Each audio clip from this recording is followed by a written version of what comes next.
Welcome to the Wild Food Network, where we explore the stories, science, and secrets of the wild edible world of food.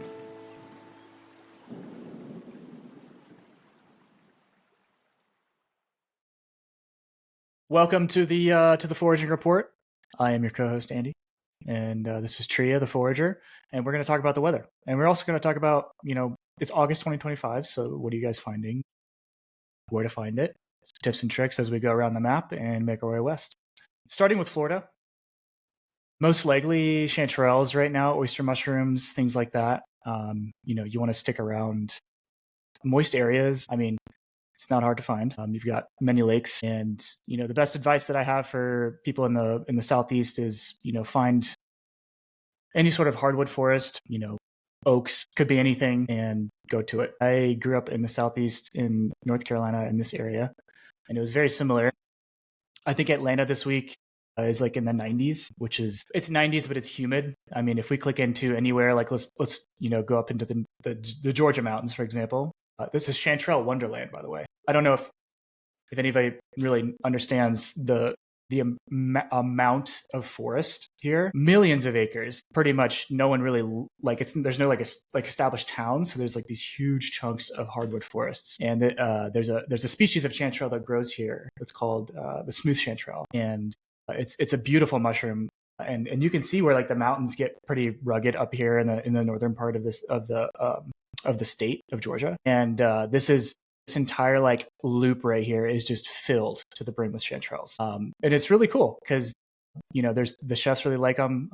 My first ever like commercial kind of transaction was with chanterelles from this area. 100 pounds worth. We flew it, or actually we drove it from southeast Georgia, and then flew it up. It pretty much drove it all the way up to like the upstate of South Carolina. It was fun.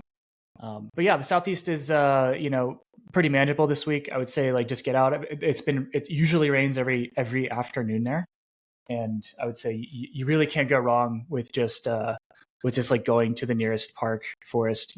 Obviously don't pick where you can't pick, but yeah, for the most part, that's the southeast update. The northeast is kind of in the same vein. Follow any body of water, follow creeks, streams, lakes. If you're in Pennsylvania, have fun because there's a lot of chanterelles. There's a lot of morels, obviously, when in the springtime. But right now, there's chanterelles, oyster mushrooms, black trumpets, things like that are all fair game. Even in the southeast too, you'll find black trumpets this time of year. It's a very interesting kind of like paper looking mushroom, and it's delicious. It's my favorite. In the northeast and the southeast, you'll get like different species of boletes, and those boletes. Those range in size from very small to very large. Those are a little bit more rare to find unless you're like in a hardwood forest. You guys always get everything before we do, especially chanterelles and Absolutely. and everything else too. People don't know that because you need to broaden your horizon, not just where you're at.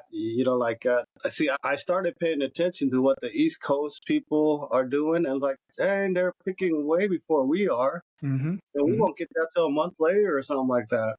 But you can also use it as a judge, or like a kind of not a Yeah, judge, yeah, but a prediction, scale, weather a prediction. scale. Yeah, you can say, okay, it's they're starting to find them. We're about a month out, because I think in the grand scheme of things, you'll find that like the weather patterns for particular areas could be different, but for the most part, they're relatively the same, unless you're like completely across the entire U.S. But yeah, I would say of all the species that are exciting right now, I would say black trumpet, I would say chanterelle, I would say oyster mushrooms you could probably find, and then chicken of the woods.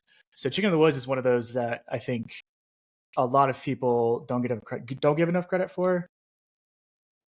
It was a very popular item on Foraged, and is a very popular item on Foraged, and it's one of those things that you can walk into the woods and find like 150 pounds on a tree, or you won't see it for like 3 years, Yeah, I and did that before. it's I was out crazy. in Huckleberry, and I looked out on the side of the window. I was like, "Oh, dude, chicken of the woods." I think we didn't pick 100 pound. It was more close to like 60 pounds. But I seen some lady came in with like 200 pounds. Like, Jesus. but it's one of those that you really can't say it comes again and again every year.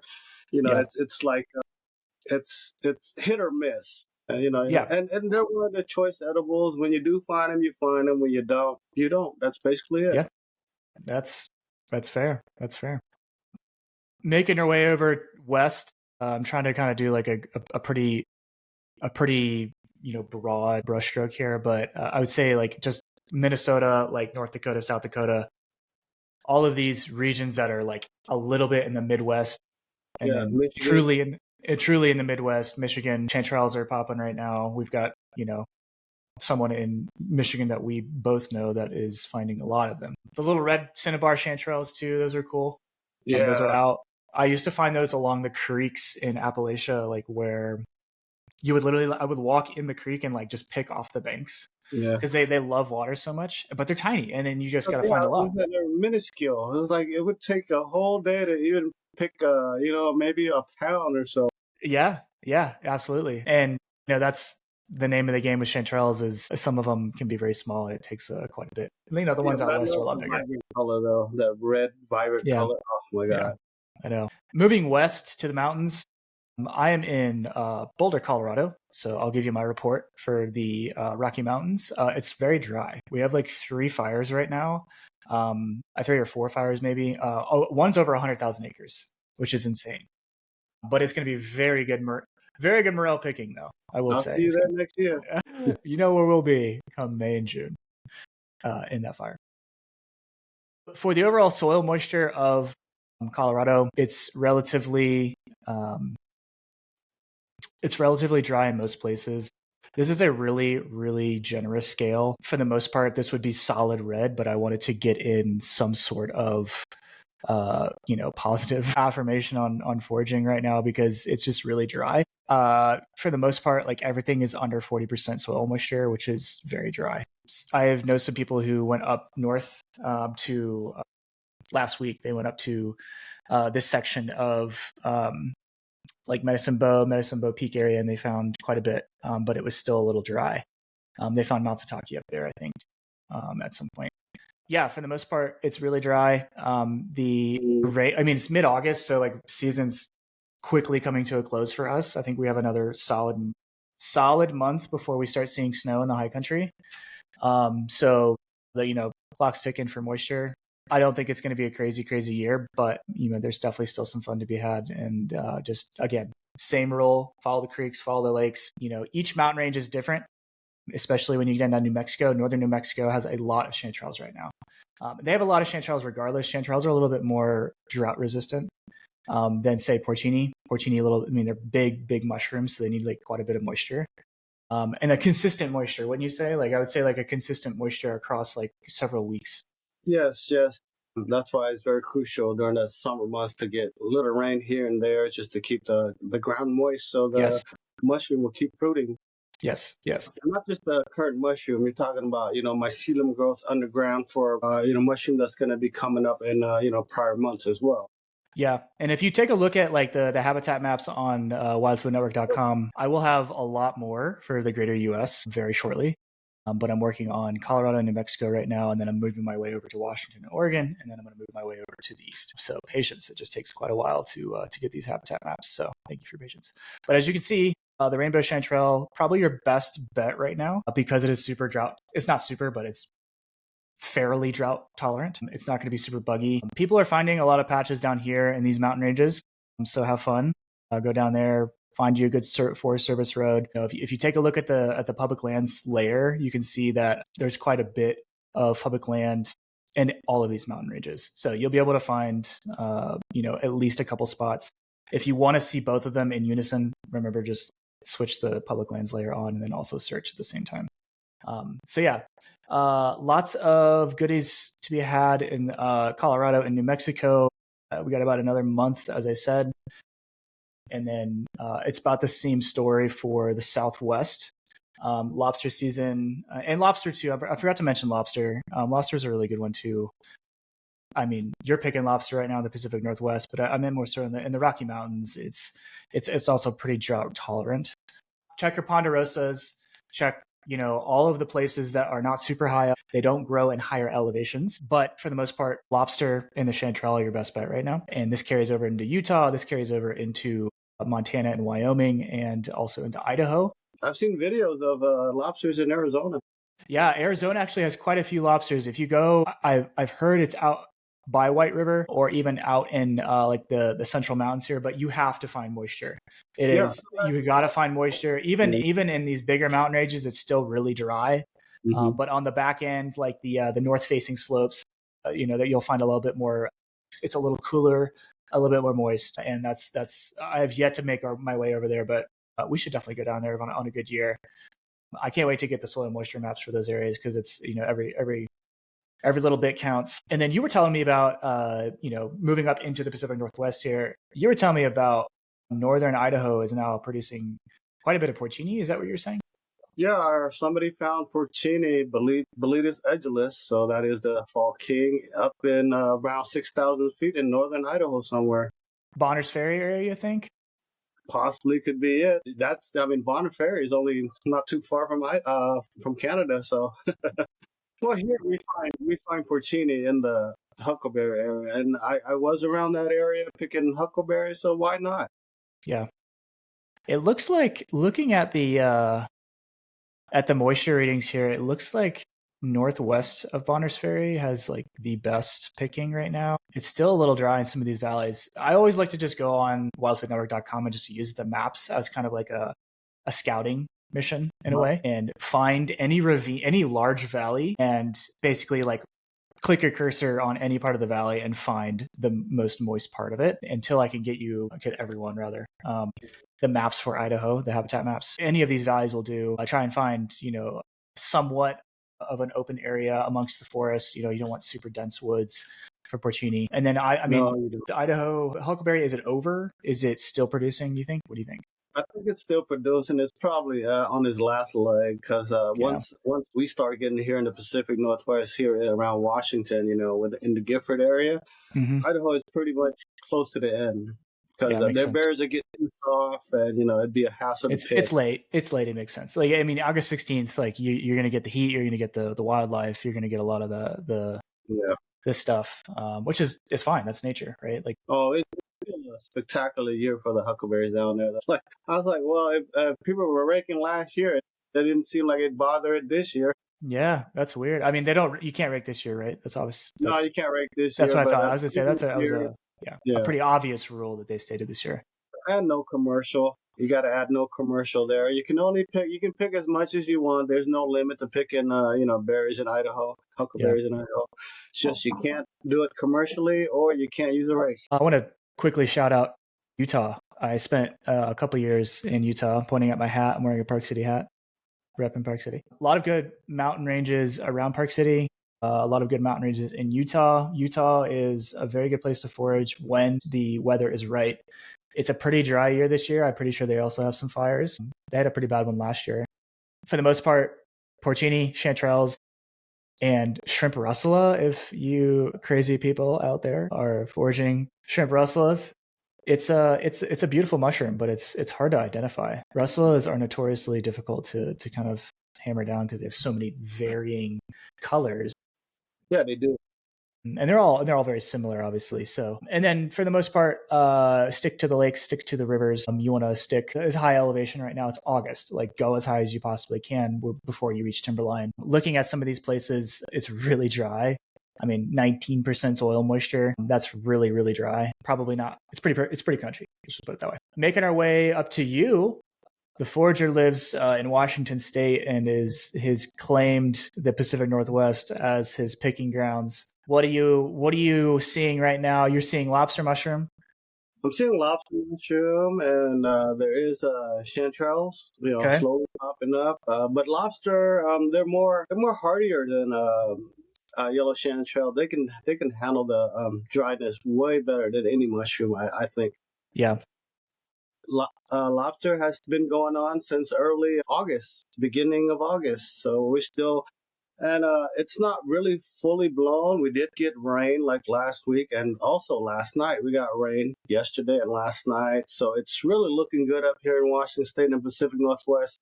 So I got my fingers crossed that we're gonna have a good year over here. Yeah, we haven't had this kind of good weather in quite a while, at least over 5 years, because I'm always paying attention to the weather because you have to do a little bit of research since I'm doing this for a living. So you pay attention to all this. And so far, we've been wetter than usual. That's good. Around That's good. around these months. This is when you want the rain to come in around here. You want a little bit of rain here and there, not just totally dry for like the whole summer months for 3 months. So yeah, we're Yeah, doing good now. that's good. That's good. And what you're in the mainland, and you said there's chanterelles over by the coast. Anything else over by the coast? Other than chanterelles, I don't know, probably a whole bunch of shrimp rusula. Nice. That's always a good fallback. If you go down to Oregon, somewhere in a Chemal area, I think there is pine up there. People have told me there's pine up there right now.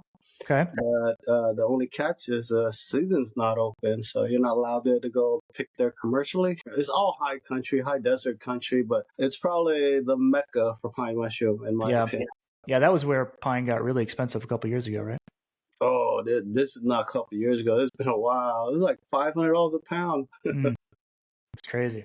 And Yeah. what is it about that area of Oregon or of the Pacific Northwest that is so conducive for pine?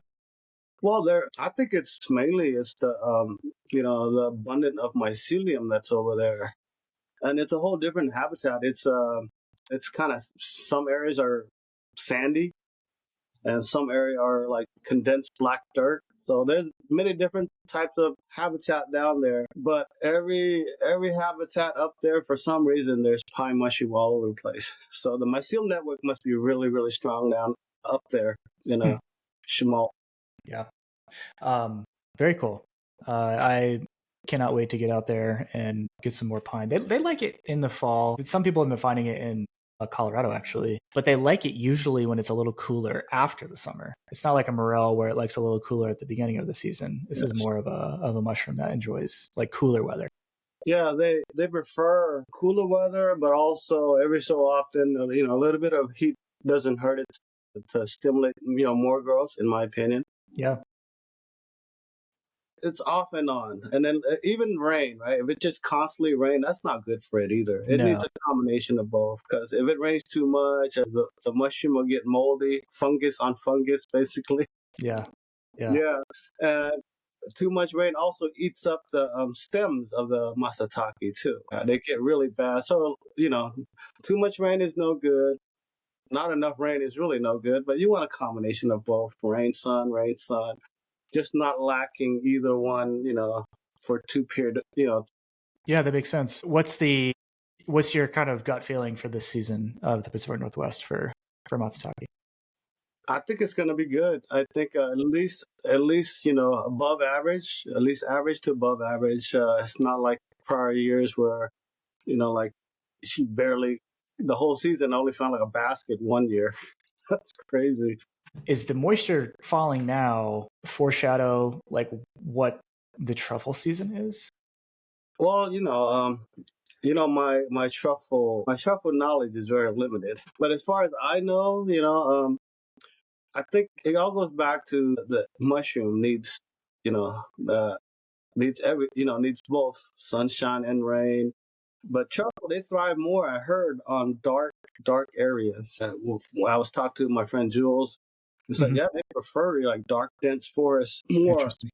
Yeah, but the common thing is, most what I've noticed is the truffle grounds are very similar to your chanterelle grounds that I forage in, because I went with them one year. It's like, man, this is the exact same habitat that I pick, Yeah. chanterelle lobster, loose soil. Yeah, I've been to a couple places on the coast of Oregon where I could have sworn if I turned the corner, I'd either find a huge flush of chanterelles Yeah. or be the luckiest man alive and find a domestic truffle. But that is not the case, and that's not how easy it is. I wish it was. Well, like I said, I did find a truffle there. I took Jules and Emily out not too long ago. Wow, that's awesome. I am looking forward to the day that I harvest truffles with a dog. I think that'd be the coolest thing ever. So Pacific Northwest, we've got quite a few species coming in. Huckleberry season is just ending in the mountainous regions and more so in the higher elevations. That goes for North Cascades area.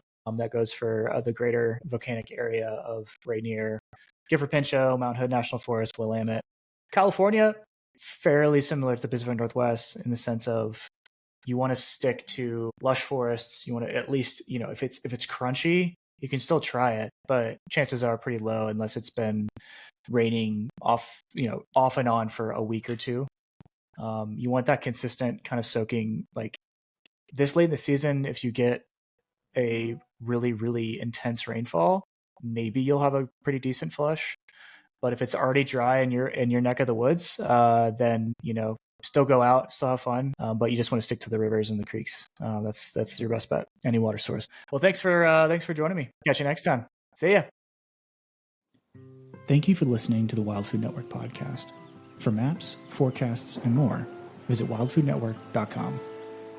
Happy hunting.